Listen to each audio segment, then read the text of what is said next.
Why do so many people work out constantly but do not have the results to show for it? If it's not a lack of effort, then what's really holding them back? Well, in this video, I'm exposing the 5 most overrated workout methods that are wasting your time and revealing smarter alternatives with the help of some big fitness names, so you can avoid the BS and get lean without the gym bro routine. Now we've got Mark Wahlberg, the guy who's always in unreal shape. But we're going to rank their takes from all the way at the bottom, that gym bro noise tier, to all the way to the top, the undeniable winners. So you can spot the BS and tweak your workout techniques to see actual progress. Now, Mark is going to bring us along for his famous circuit training F45 workout. But he's also brought along a total newbie to join him too. So let's see how it goes, shall we? All right, feet on the wall. What? Up here. Up on the wall. Now pull. All the way up. No, why are we pulling? Right off the bat, it's obvious that the newbie is not set up properly. But maybe this is just for the cameras. Regardless, this looks pretty rough. So to fix the situation, one of the 2 F45 trainers in the room steps in. With professional help, he should get right back on track, right? A little slide down. Come on, a little scooch. Little scooch, there we go. Stop saying little scooch. Scooch me. Help me. We're just gonna explode on up. Explode. There you go, bring it a little closer. Look at this. Oh, I got this. Oh no. Yeah, I got this. Right? I got this. This is a letdown. Now's your... A letdown? That's putting it very lightly. The instructions are confusing, the execution is a mess, and even with a trainer guiding him, the newbie looks completely lost. And Mark Wahlberg's reaction, it says it all. But it gets even worse.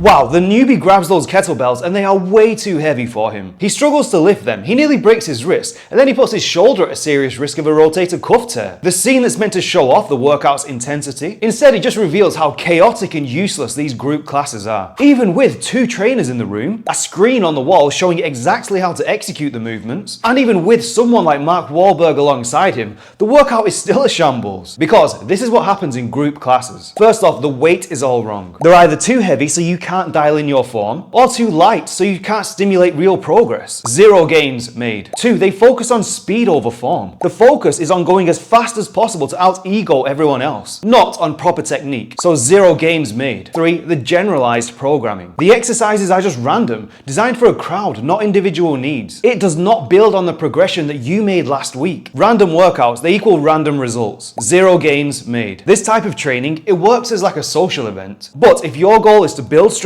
lose fat, or make real progress, this is not the way to do it. And that's why Marky Mark's chaotic group training classes, they go right into the gym bro noise tier. Now we've got Jeff Nippard, and he's got a question almost everyone asks when they start their fitness journey. What is the least amount of time you can spend in the gym and still make gains? It's a fair question, especially for those that see fitness as essential but not their entire life. And here's an example minimalistic program that Jeff wrote for his younger brother, someone who hates working out but wants to stay strong and healthy. So I wrote him a very minimalistic program that only takes him 20 minutes once a week. This is the exact program he does. 1 push exercise, 1 pull exercise, and 1 leg exercise once a week. And it's working great. His strength has improved and his hip pain is completely gone. Let's be real, 20 minutes per week, it's not going to build your dream physique. But surprisingly, it is enough to build some strength. In fact, the research shows you only need 1 to 4 heavy sets per week to make strength gains. But if you want noticeable improvements in your physique, you'll need more than 20 minutes per week. But how much more? Well, a 90-minute workout 5 times per week will give you 100% of your potential results. But that sounds a bit intense, right? So what if I told you that 30-minute sessions 3 times a week would get you 90% of the results? Which one would you choose? Yeah, exactly. So what's the best minimalist routine? I run my clients on what I call the AGB 105 method. 7 15-minute workouts stacked however they want throughout the week, totaling 105 minutes. You can do 15 minutes each day, Monday to Sunday, or spread the time over 2 to 3 days for longer sessions. It combines gym and home workouts, is flexible, and it delivers incredible results. But there is a catch. To make minimalist training work, your workouts need to hit a certain intensity. You have to take the target's muscle to true failure. And to do this effectively, we've got a secret weapon: intensity techniques. This is things like drop sets, cluster sets, and forced reps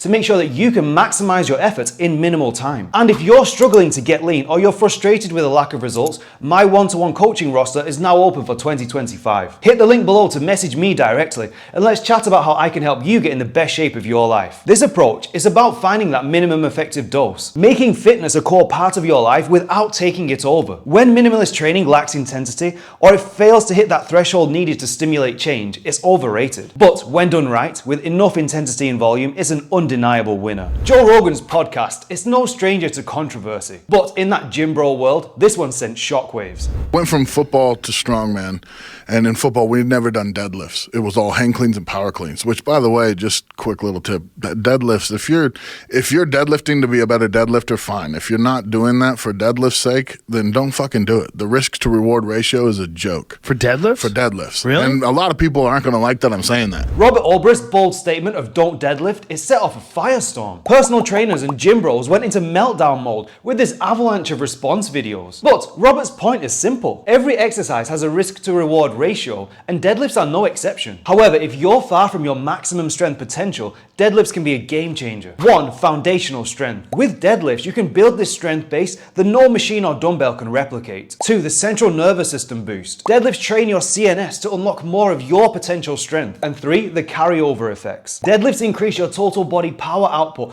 making it easier to build muscle and push harder in all areas of training. But when should you listen to Robert and stop chasing deadlift PRs? Likely once you've reached that intermediate strength level, often defined as deadlifting 2 times your body weight. At that point, you've gained most of the benefits. And this is the real problem with deadlifting. It's so easy to abuse. You can build insane strength and fast, but it feeds your ego. And then boom, an injury derails your progress. Most injuries, they're not catastrophic, they're just simple tweaks and strains, but they're enough to sideline you from training for a few weeks. And let's face it, you're not Eddie Hall bulking up to deadlift 500 kilos. He wasn't exactly doing all this in a calorie deficit to get lean like you. Deadlifts are awesome, but they are not mandatory once your baseline strength is locked in. Learn the movement and build total body strength, but don't let ego turn into an obsession. And that's why the deadlift debate, it lands firmly in that use with caution tier. Now, we've all seen the incredible physiques of athletes like Cristiano Ronaldo or Michael Phelps. And many people think, if I just do their sport and add some strength training, I'll look like that too. But let's clear up this fallacy with some cold hard truth. Let's take Bo Jackson, one of the most gifted athletes of all time. And when asked about his training routine, he said this. And even when I play sports, they say, all right,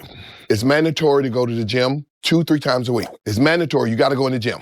So I walk down the hall, go to the gym, peep in, let the instructor see me, and I leave.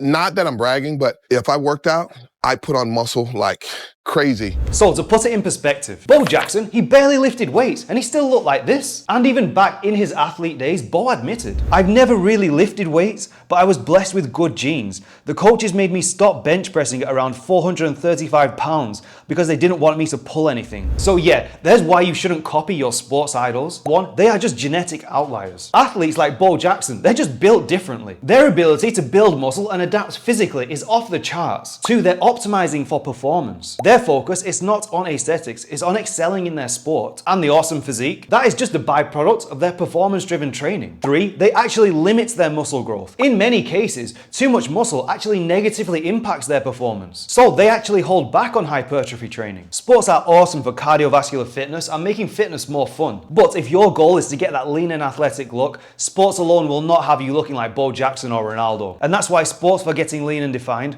they're pretty overrated for most of us and they end up in the hit or miss tier. And if you're new here, my name is Tim. I'm a food scientist and personal trainer, now based in Austin, Texas. I specialize in helping guys hit 10% body fat without letting fitness take over their life. So subscribe for more, or if you're interested in one-to-one coaching from me, go to my website. Now it's my turn, and I've got an overlooked one for you this week.